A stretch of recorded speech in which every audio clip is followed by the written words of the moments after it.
Philosophy को पढ़ने के लिए हमें मजबूरी में पहले मेटाफिजिक्स को पढ़ना पड़ता है, फिर एपिस्टेमोलॉजी पे आते हैं, क्योंकि इनमें कनेक्शन बड़ा गहरा है और बिना इसकी मेटाफिजिक्स को समझे इसकी एपिस्टेमोलॉजी को नहीं समझ सकते। मेटाफिजिक्स का मतलब क्या है? सिंपल सी बात है, दुनिया का अंतिम सत्य क्या है, सत्ता किसकी है, क्या एग्जिस्ट करता है, इसको बोलते हैं मेटाफिजिक्स। और मेटाफिजिक्स में जो जैन मेटाफिजिक्स है उसका नाम है अनेकांतवाद।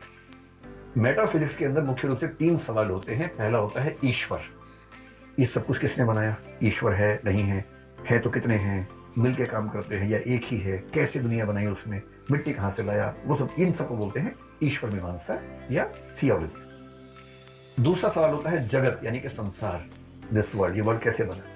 जैसे जैन लोग ईश्वर को नहीं मानते हैं लेकिन जगत को मानते हैं, तो संसार कैसे बना उनको बताना पड़ता है।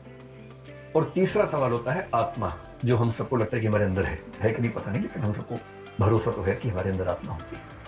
जैन लोग मानते हैं कि आत्मा होती है, बौद्ध लोग मानते हैं कि नहीं होती है, जिंदा वो भी है जिंदा ये भी है, क्या पता होती है कि नहीं होती है, लेकिन सबके अपने अपने थॉट्स है। कोई ना तो ये समझने हैं कि सबने किस किस तरीके से दुनिया को समझने की कोशिश की। ज्ञान मीमांसा का मतलब होता है कि किसी चीज को जानने की जो प्रक्रिया है, प्रोसेस ऑफ नॉलेज, इस दर्शन ने क्या क्या बारीकियां रखी, क्या क्या सावधानियां बरती। जैन दर्शन की ज्ञान मीमांसा में जो सबसे सुंदर सिद्धांत है वो स्यादवाद है। इसके अलावा हम थोड़ा सा देखेंगे ज्ञान के कितने प्रकार हैं। जैसे वो बड़ी सुंदर बात करते हैं, हमें ऐसा लगता है जैसे मैं पेन आपके सामने रखूं, आपने पेन को देखा, आप सोच सकते हैं कि आपने पेन को देखा और ये 1 सेकंड में हो गया। जैन दर्शन ने इसके भी 4 स्टेप्स बताए हैं कि ये 4 स्टेप्स में होता है, ऐसे नहीं होता है। 2 स्टेप्स तो कईयों ने बताए हैं, पश्चिम में कांट ने इसके 2 स्टेप्स बताए, कई लोगों ने 2 बताए, भारत में न्याय दर्शन 2 स्टेप्स बताए, लेकिन जैन दर्शन इसके 4 स्टेप्स बता रहा है कि किसी वस्तु को देखने का प्रोसेस भी इतना सिंपल नहीं है जितना हम समझते हैं, उसके भी 4 स्टेप्स होते हैं। ये सब किसमें आता है? ज्ञान मीमांसा में, एपिस्टेमोलॉजी में।